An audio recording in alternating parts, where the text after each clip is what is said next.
In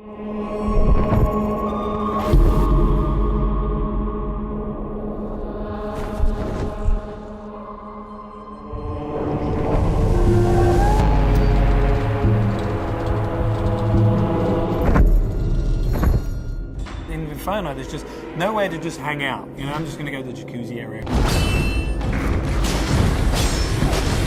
Anger is all about just intense violence and rage.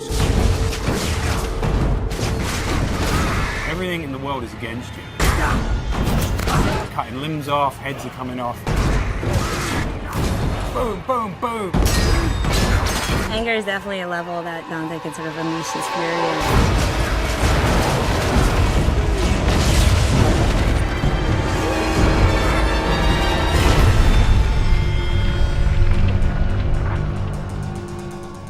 Second-to-second gameplay experience is really where Dante's Inferno pays off. We have a combination of a multiple set of weapons. We've got Death's Scythe, which is your big, powerful melee weapon. We've got the Holy Cross that shoots holy magic, and it's a range attack, it's a stun attack. You can do a lot of things with that.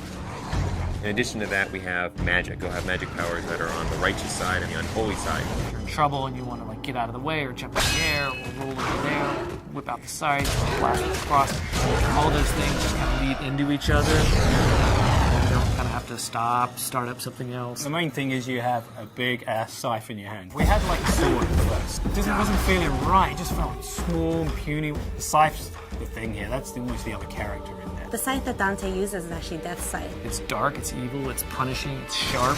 There's actually a lot of different modes you could go in. It could kind of have this sort of straight spear-like mode. It also has what we call sort of the collapse mode, where it's more like a scythe that's just on his wrist. At the beginning, we're all trying to find different things. We actually bought a scythe, you know, farmers, monthly or whatever. So we bought this scythe. As soon as we got the scythe, it's got the little handles like, no, this ain't gonna work. Sometimes you'll come into work and you'll go to the kitchen to get coffee and there's just some guy over there with a broomstick and he's looking at himself in the mirror doing this or going. So not only are you punishing everyone with that scythe, the other part of the combat is you've got the cross as well. The cross primarily is about stunning, pushing back, holding off enemies to buy yourself time. You know, it never really touches anyone physically. It's more about the power that emanates from it. It's a little bit more about crowd control. I kind of liken it to sort of like the Force in Star Wars. It's really used as a great way to either set up a combo or a way to hold them in place while you then beat the shit out of them with the scythe. We really leave it open to the player whether they want to go sort of all in on the holy powers, whether they want to go all in on the scythe powers, or do a mix of both. There's kind of a reason that Dante's got these two weapons, kind of yin and yang, they're dualistic. That plays out in not just the combat, but in the story as well. That's the whole personality of Dante's Inferno. The most important thing to us was making sure that the combat felt awesome. One of the big things that we wanted to do in Dante's Inferno is really have the game run at 60 frames per second. 60 feels free, it feels fluid. 30 feels like you're drunk.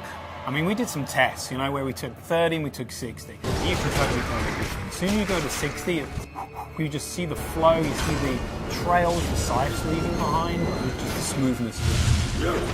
It's a visual and a tactile thing. It's how it feels, but 60 frames per second is pretty good. Especially with all the great effects we got going on in the game now.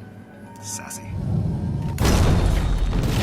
By the time you get to anger, you're kicking some ass, but don't get too comfortable, because pretty soon the shit's really going to go down. Going to anger, which is really combat focused, and you're really going to test your skills in that arena.